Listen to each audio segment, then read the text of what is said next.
afternoon, ladies and gentlemen, and welcome to the Sherrard Show. I'm your host, Sherrard. Hope you're having a wonderful afternoon this Thursday. We have an exciting show, ladies and gentlemen. This is one of the funniest men alive has stopped by the Sherrard Show. I'm so honored to have him on. The legendary comic and actor, Mr. Tommy Davidson, but we're going to get to him in one moment. But before we get started, the Sherrard Show is brought to you by Essence Television. Essence Television is the network for the Sherrard Show. You can check out some of the best episodes of your life, such as the Manhattan, Smokey Robinson, Robert De Niro. You can even check out this episode by Tommy Davidson on Essence Television. Look right on your monitor, ladies and gentlemen. You see it, add it to your Roku or your device, and you can be able to watch the best episodes of your life.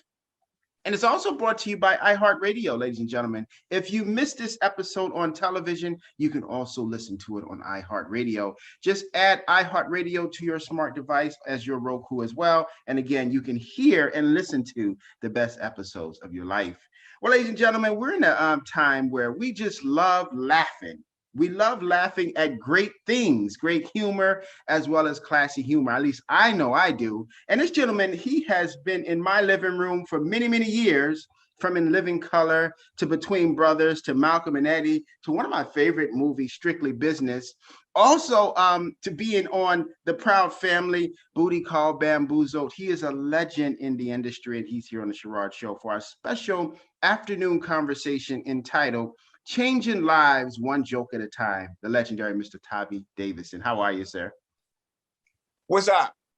So glad How to have y'all doing, man? We're doing great. We're so happy to have you on.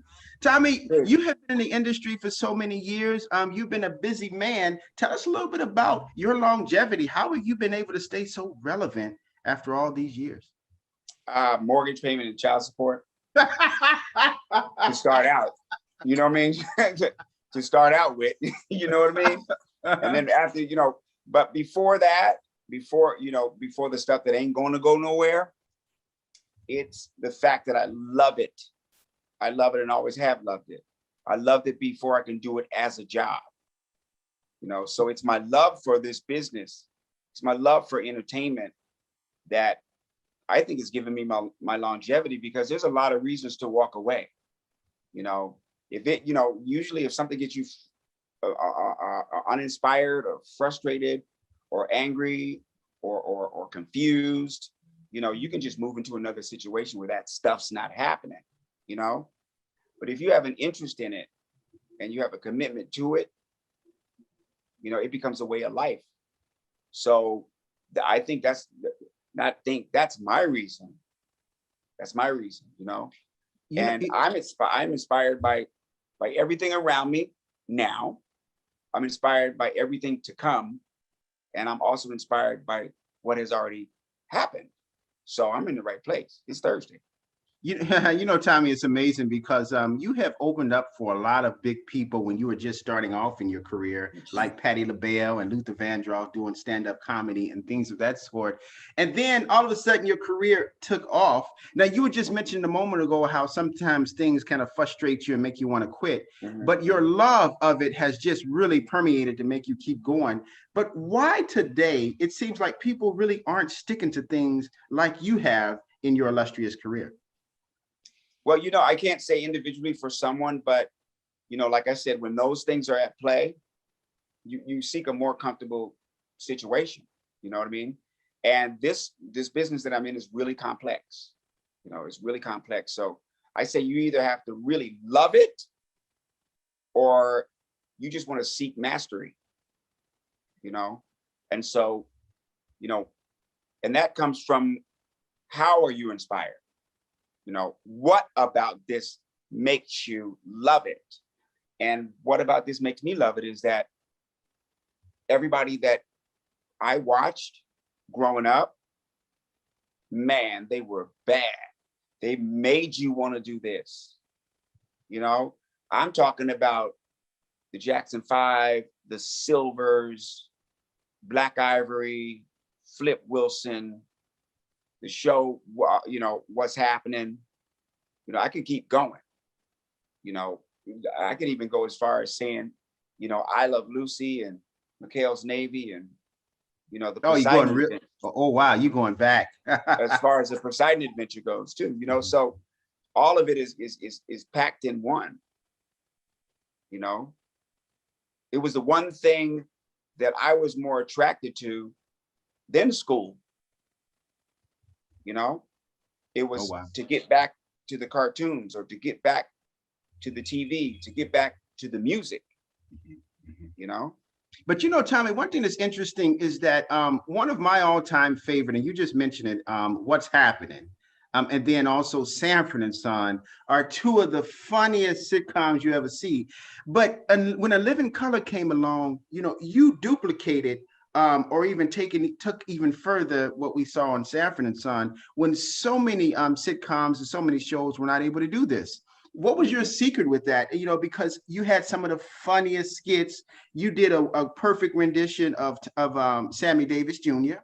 And then Thank you, man. And I just want to say to you, Sherrod, that's the bomb, what you just pointed out. So that's to you and Essence TV and all the guys that you mentioned. I mean, and I'm saying that with half an eye. So go ahead. but then you did one of the funniest skits when you and David Allen Greer were want to be. I forgot my card and bam. All right, okay, all right. Sorry, I want to hit you with that one. You know, we were just lucky. We came along at the right time. We came along with the right talent. We were the right team. We had the right leader. How could we lose? Keenan Ivory Wayans was like Professor Xavier in X-Men. You know, he saw these mutants in comedy. You know, and they were so far out and had these powers. You know, so he took them all together, put them in a danger room, taught them how to work together, and said, "Come on, get in this black jet and let's go." You know what I mean? And that's basically what happened. The black jet was in living color. Well, you know, Tommy, all of you all were absolutely hilarious, and all of you all careers have basically took off from Living Color's runway. But people don't realize how funny, truly funny, Keenan Ivory Wayans is. His stand-up is absolutely incredible. When he had his talk show back in the 90s, his stand-up was second to none. Don't you agree? Yeah, he's good in everything. He's good in everything. You know, what's probably difficult about being him is he's good at so much. You know, it's hard to choose. You know, he loves talent too.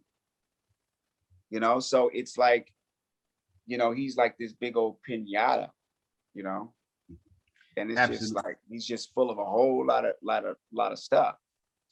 And I'm glad I was a part of it. Oh my goodness. Oh my goodness. People, I know you still to this day get people stopping you talking about In Living Color because of what it meant to them. I was in high school and we go back to school and just talk about, you know, Fire Marshal Bill, and we talk about you and Wanda and all these. That's the black Fire Marshal Bill. That's Fire Marshal Bo. Let me show your ass something. You know.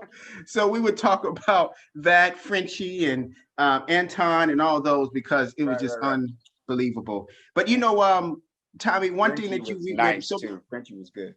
So many people envy you, and I see the comments, ladies and gentlemen. So many people envy you because one of the fresh out of In Living Color, one of the best movies I've ever seen was Strictly Business, and you were able to act alongside Halle Berry. And that was one of the greatest films, and people don't talk about it much, but you know, tell us a little bit about your inspiration, how you felt doing that film Strictly Business back in the 90s. I had to do that. That was my first starring role. It was a major motion picture, but I picked it. I had some choices to do some other type of movies and stuff like that. I picked it because it was like a fantasy, man, like Star Wars. You know, it was like, you know, set in a galaxy far, far away. You know, and what I'm talking about is a brother from Harlem getting with a brother from Harvard, getting with a black bank and starting their own business. All because of a honey. You know? It was beautiful. So that was like, I pulled that off, and we got future shock happening. You don't know how many CEOs from companies now, African American CEOs from companies, and people that are way up on the ladder in business, come to me and say, that movie was my inspiration to get into this. Wow. You see? So that's the reason why I did it, was for that. And then I loved the character Bobby, man. Bobby was like me. You know, Bobby was from the hood, you know, but was very smart, you know, but he was his own kind of smart. He You know, was. he's making his own reality and his own morals and ethics. He was trying to make those work for him. Mm-hmm. You dig it? It was nice. So, it was beautiful. He was in the mailroom, smooth, very likable, and he was just, he had the same street smarts as the gentleman had in bank smarts. Right. And one of the things that we do as African Americans is we discredit one or the other. You know, if you ain't got the street smarts, then you ain't black. You know, if you ain't got the book smarts and all of that, then you don't mean business.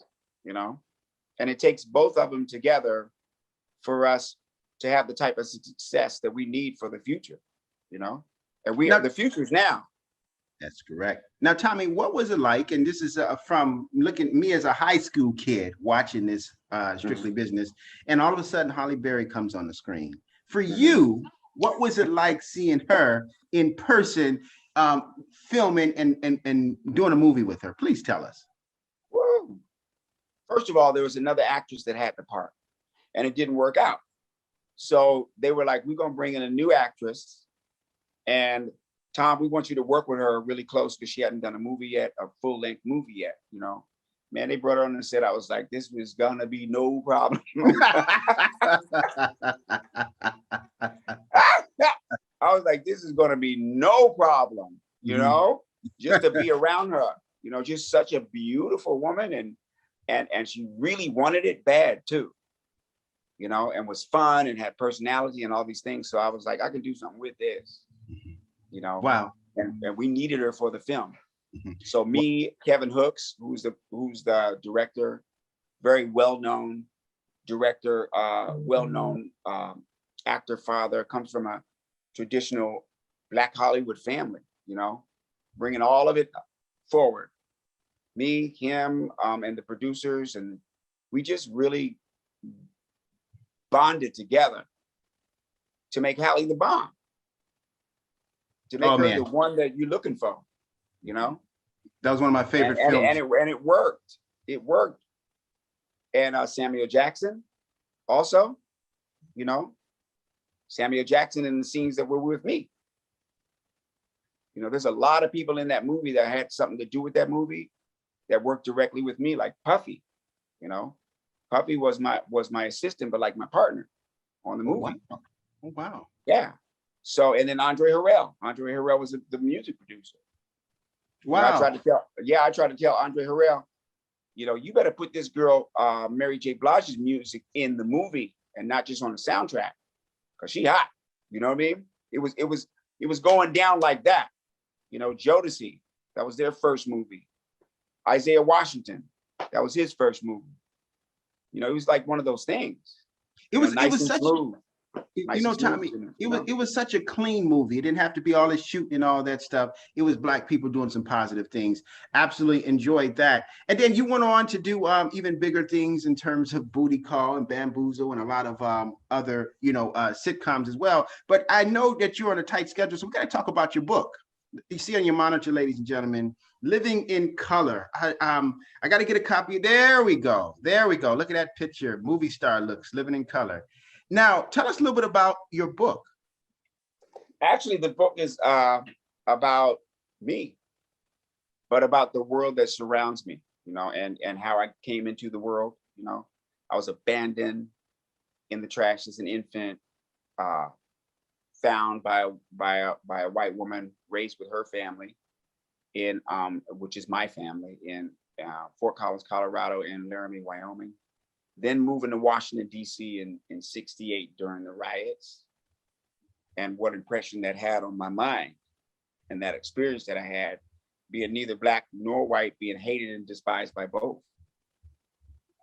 and how that manifested in my mind and I became what I am and all the lessons along the way. And it's also an account of me hitting Hollywood and that whole trajectory, so it's from there, from out of high school, but basically what living in color is it's two things. It's a blueprint or a map for anyone who is in a quest in their life to learn as much as they can and to do as best as they can. So I put a lot of situations in there that I was able to transcend with the help of others. Wow. And then two, what the book is about my mom and about someone who taught me that, racism is an ism and not a wasm, but compared to love, it's an illusion. So she taught me that giving is getting. And you rarely hear that talked about in this new world of social media. If I punch my wife in the eye, I'd be on the front page, But if everything is beautiful, you will get one like. So this is what we're talking about. There's nothing wrong with having an affiliation with social media. There's nothing wrong with that. Sometimes I wish I could do it better, but the only reason why I wish that is because things are based on popularity now and not value. That's correct. You got to keep up, but it's not for my personal use, because personally, you start to look at things a little more important. And what do you base your importance on? And that's the difference between people. I base my importance on how I can help others, how I can grow into a better human, and can I maximize my ticket on this ride called life? Well, tell me, where can we get a copy of the book? I got to give you a copy. Amazon is probably the best place because, if you ask for cheese doodles, they'll bring it to your door. Tell me, I want an autographed copy. Yeah. You know what I mean? Just give me an address. We did this show, so, and your arms reach out far. So it's to my advantage to make sure that you have it to pass it on, because it's Patti LaBelle. She's the one that broke me into the business. Luther Vandross, Eddie Murphy, Arsenio Hall. I got a lot of help from a lot of people and a lot of good information. Wow. That's the kind of stuff we need. Tom, it's such an honor having you on. I got to be respectful to your time. I hope and pray you can come back on the show. You have other meetings you have to take on. No doubt. We did. That's why we did it in the first place. Yes, Tommy, really appreciate you being on. One last question, Tommy. What do you have upcoming films, things you have coming that we can look forward to? Me and Martin have a project that's coming on BET. We've been working on that for throughout the pandemic. It's going to be a good thing. I started my own company. Mm-hmm. So sky's the limit. My own movies, my own music, my own TV, my own animation, my own books, documentaries, whatever it is, stuff that comes from me. Wow. Tommy, my daughter's a huge fan of yours, and you all share something very in common. Your birthday's November 10th, hers November 11th. Nice. She loves it. She loves it. Ladies and gentlemen, there you have it, the legendary Mr. Tommy Davidson on the Sherrard Show. Thank you so much, sir. You got it, brother. Have a good day, okay? You too now. Bye-bye now. All right. Bye. Thank you for joining us on this episode of the Sherrard Show. If you'd like additional information about our episodes, you can log on to thesherradshow.com. You can also check us out on social media, like us on Facebook, look at our YouTube video, subscribe to our newsletter at essencetelevision.networks@gmail.com. If you would like to get information to the host, Sherrard, you can email him at thesherradshow.com. Once again, thank you for joining us, and we'll see you next week.